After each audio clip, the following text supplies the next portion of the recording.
La chispa de una revolución ha saltado en Georgia y los enfrentamientos entre policía y manifestantes han escalado hasta el punto de que la situación en el país comienza a recordar mucho a la que se vivió en Ucrania en 2014 con el Euromaidán. El conflicto tiene muchísimas similitudes con el vivido en Ucrania, un gobierno cada vez más cercano a Rusia, una parte muy importante de la población pidiendo acercarse a la Unión Europea y a Occidente, represión policial, movimientos independentistas prorrusos, en fin, que a la capital del país, Tbilisi, se le está poniendo cara de Kiev. Sin embargo, la situación en Georgia tiene sus propias diferencias locales, así que si quieres enterarte de todo lo que está pasando, y sobre todo, si quieres saber por qué está pasando todo esto, quédate por aquí, porque ahora mismo te lo cuento. Comencemos esta historia en 1991, momento en el que la Unión Soviética se desintegra y la República Socialista Soviética de Georgia se independiza, formando el estado que hoy conocemos como Georgia, y que en mi opinión tenía una de las banderas más bonitas del mundo. El primer presidente de Georgia fue una de las cabezas más visibles del movimiento independentista, Svias Gamsakhurdia, que la verdad que no hizo demasiados amigos. Este era un señor muy nacionalista y tenía bastantes aires autoritarios. La política nacionalista de Gamsakhurdia fue particularmente problemática para las minorías étnicas dentro de Georgia, especialmente en Abjasia y Osetia del Sur. Estas regiones, por motivos históricos, habían disfrutado de cierto grado de autonomía durante el periodo soviético y no vieron con buenos ojos las políticas centralizadoras del nuevo gobierno georgiano. Las tensiones aumentaron hasta que los abjasios y los osetios, apoyados por Rusia, se levantaron contra el gobierno georgiano y libraron sendas guerras. Georgia, que era un país nuevo, inestable y todavía muy débil, no pudo ganar las guerras, y Osetia del Sur y Abjasia se convirtieron en países de facto independientes. Aunque eso sí, para la mayor parte de la comunidad internacional, Abjasia y Osetia del Sur pertenecen legalmente a Georgia. Bueno, el caso es que los primeros pasos de Georgia como país independiente no habían empezado muy bien. De hecho, a su presidente, Svias Gamsakhurdia, le montaron un golpe de estado y tuvo que salir del poder. Tras el golpe, un consejo militar asumió el control del gobierno, pero rápidamente se buscó una figura más estable y reconocida para liderar el país. Nos encontramos en 1995, momento en el que entra en escena el nuevo presidente Eduard Shevardnadze, exministro de Asuntos Exteriores de la Unión Soviética, que regresó como una figura de consenso, aprovechando su reputación internacional y su experiencia política. En un principio a este señor no se le ocurrió otra cosa que pedir ayuda a Rusia, la misma Rusia que ayudaba a los independentistas de Abjasia y Osetia del Sur. Sin embargo, con el paso de los años, Georgia se fue acercando cada vez más a Occidente. De hecho, con él en el poder, se lleva a cabo el proyecto de un oleoducto que transportaba petróleo de Azerbaiyán a Europa, pasando por Georgia, pero sin pasar por Rusia. El problema es que con Shevardnadze la corrupción campó a sus anchas y las instituciones georgianas se debilitaron. La gente estaba harta y las elecciones parlamentarias de 2003 iban a ser la gota que iban a colmar el vaso. En ellas, los observadores internacionales dijeron que aquello había sido un tongo de manual, así que la gente se echó a la calle y comenzó la Revolución de las Rosas, en la que los manifestantes rodearon el parlamento, haciendo que Shevardnadze dimitiera esa misma noche. Esta Revolución de las Rosas estuvo liderada por varias personas, entre ellas por un tío que traía ideas nuevas a Georgia y que era bastante popular entre los manifestantes. Hablamos de Mikhail Saakashvili, que dijo, venga, me presento, y ganó las elecciones de 2004. Saakashvili puso Georgia patas arriba, con un montón de reformas. Su victoria marcó un cambio generacional en la política georgiana, con un equipo de líderes jóvenes, en su mayoría educados en Occidente, que prometían transformar al país en un estado moderno, democrático y orientado hacia Europa. Además, Saakashvili se tomó muy en serio el tema de acabar con la corrupción. Con Saakashvili, por primera vez, las cosas iban medio bien en Georgia. Saakashvili liberalizó la economía, atrajo inversión extranjera y redujo la burocracia. Los dólares comenzaron a entrar en el país gracias a las buenas relaciones del nuevo gobierno con Estados Unidos, e incluso se puso encima de la mesa el hecho de pertenecer a la OTAN y a la Unión Europea. ¿Y a que no sabéis dónde no gustó nada eso? Efectivamente, en Rusia. Menuda sorpresa, ¿eh? En el Kremlin tenían al nuevo gobierno georgiano enfiladísimo, y los rusos no iban a desaprovechar cualquier oportunidad para ponerles las cosas difíciles a Saakashvili y a su gobierno. Y sí, esa oportunidad llegó. ¿Os acordáis de Abjasia y Osetia del Sur? Pues una de las cosas que quería Saakashvili a toda costa era recuperar estos territorios, los cuales, recordad, que estaban protegidos por Rusia. Pues bien, en 2008 las tensiones entre el ejército georgiano y las fuerzas separatistas de Osetia del Sur comenzaron a escalar. Tanto fue así que el gobierno de Saakashvili ordenó una ofensiva militar masiva para recuperar el control de Osetia del Sur. En el Kremlin se frotaron las manos con esta decisión. Era la excusa perfecta para intervenir. Y así es como empezó la invasión masiva rusa a Georgia, para, según ellos, detener el genocidio contra la población de Osetia. ¿Os suena esta justificación de algo? No sé. En fin, el caso es que Rusia arrasó al ejército georgiano y reconoció a Osetia del Sur y Abjasia como territorios independientes.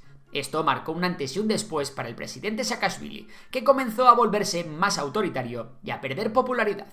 Y así es como emerge un nuevo partido llamado Sueño Georgiano, que teóricamente buscaba regenerar la democracia en Georgia y reducir la polarización política en el país. Sueño Georgiano estaba liderado por el multimillonario Bidzina Ivanishvili. Quedaros con este nombre porque es muy importante. Ivanishvili es un doctor en economía que después de estudiar en Moscú se hizo muy rico invirtiendo en empresas de sectores estratégicos cuando cayó la Unión Soviética. Ivanishvili y su sueño georgiano ganaron las elecciones parlamentarias de 2012 y su único gran puesto de responsabilidad fue el de primer ministro hasta 2013, pero enseguida dimitió. No obstante, no es ningún secreto el hecho de que Ivanishvili es quien realmente ha gobernado Georgia desde el año 2013 hasta la actualidad. De hecho, no es raro ver desfilar a los ministros del país por su mansión. Desde 2013 han sido muchos los presidentes de Sueño Georgiano que han desfilado por allí, pero siempre en calidad de títeres de Ivanishvili. Bueno, al lío, que nos estamos acercando ya al meollo de la cuestión. Nada más llegar al poder, Sueño Georgiano comenzó a anular todas las reformas hechas en tiempos de Saakashvili. Por cierto, un dato curioso, la victoria electoral de Sueño Georgiano en 2012 marcó un momento histórico en la historia de Georgia, y es que este fue el primer traspaso pacífico de poder entre partidos a través de elecciones democráticas en el país.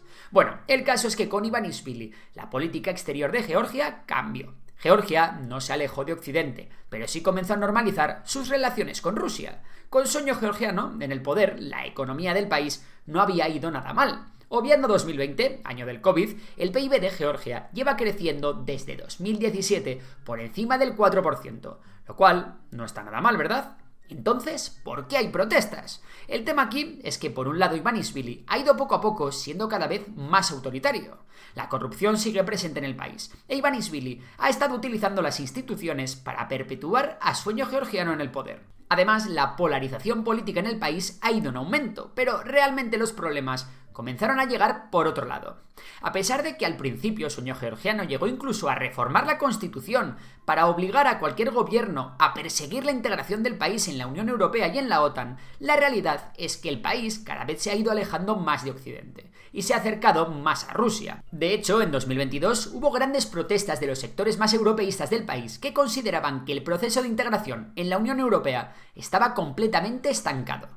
Y realmente lo estaba. El tema es que mientras que Ucrania y Moldavia recibieron el estatus de candidatos a entrar en la Unión Europea en junio de 2022, Georgia quedó relegada a un estado condicional. Aunque finalmente Georgia consiguió este estatus de candidato en 2023, pero la tensión ya había llegado a las calles. La gota que colmó el vaso de los sectores más proeuropeos fue la Ley de Agentes Extranjeros. Esta ley obligaría a las ONGs, medios de comunicación y otras organizaciones que recibieran más del 20% de su financiación del extranjero a registrarse como agentes de influencia extranjera. Además, estarían sujetas a estrictos controles financieros y posibles sanciones. La ley fue percibida por muchos como un intento de replicar una legislación similar implementada en Rusia, donde se ha utilizado para reprimir a la sociedad civil y limitar la libertad de prensa. Aunque el gobierno georgiano argumentó que la medida buscaba garantizar la transparencia financiera, la oposición denunció que era un ataque a la democracia y a la libertad de expresión, incompatible con las aspiraciones del país a integrarse en la Unión Europea. Las manifestaciones por esta ley fueron completamente masivas, una locura, y a pesar de que hubo algunos incidentes en las manifestaciones, la cosa no pasó a mayores. La ley no se aprobó, pero en 2024 el gobierno volvió a la carga para aprobarla. En las calles hubo nuevas manifestaciones, pero esta vez la ley sí se aprobó. Y con todo este lío llegamos a octubre de 2024, momento en el que se celebran elecciones en Georgia. La sorpresa llegó cuando, a pesar de que las encuestas apenas daban un 40% de votos a Sueño Georgiano, finalmente sacaron un 54%, lo que continuaba dando plenos poderes a Ivanishvili para hacer y deshacer a su antojo desde las sombras.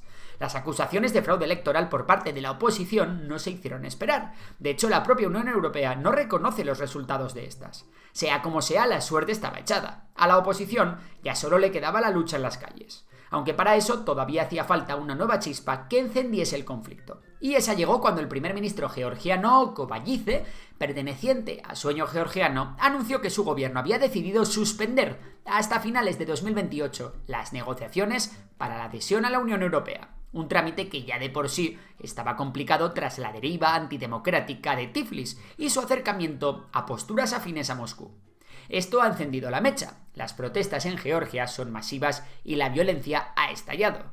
Ya se han visto barricadas, cócteles molotov y una respuesta policial tremendamente dura. Por su parte, la actual presidenta de Georgia, Salomé Zurabishvili, que no está adscrita a ningún partido político, ha pedido al Tribunal Constitucional que anule el resultado de las elecciones y ha declarado que la nueva legislatura y el gobierno son ilegítimos, ya que recordemos que el propio Sueño Georgiano había incorporado a la Constitución eso de que el gobierno debería buscar que el país ingrese en la Unión Europea. No obstante, la presidenta ahora mismo no tiene mucho poder, ya que desde hace algo más de una década se reformaron las leyes para hacer del presidente una figura simbólica. Quien realmente gobierna Georgia es el primer ministro, aunque en este caso quien realmente gobierna es Ivanishvili. Quien se ha pronunciado al respecto es Estados Unidos, que ha anulado el acuerdo de asociación estratégica que tenía con Georgia. Y con esto llegamos a la situación actual. La pregunta es, ¿sobrevivirá el gobierno de Sueño Georgiano? ¿Intervendrá Rusia si la cosa se pone muy mal para Ivanishvili? ¿Estallará un conflicto civil en Georgia? Seguiremos informando. Mientras, te recomiendo que te suscribas a La Cumbre, te dejo el link en la descripción y por lo demás, un saludo y hasta la próxima.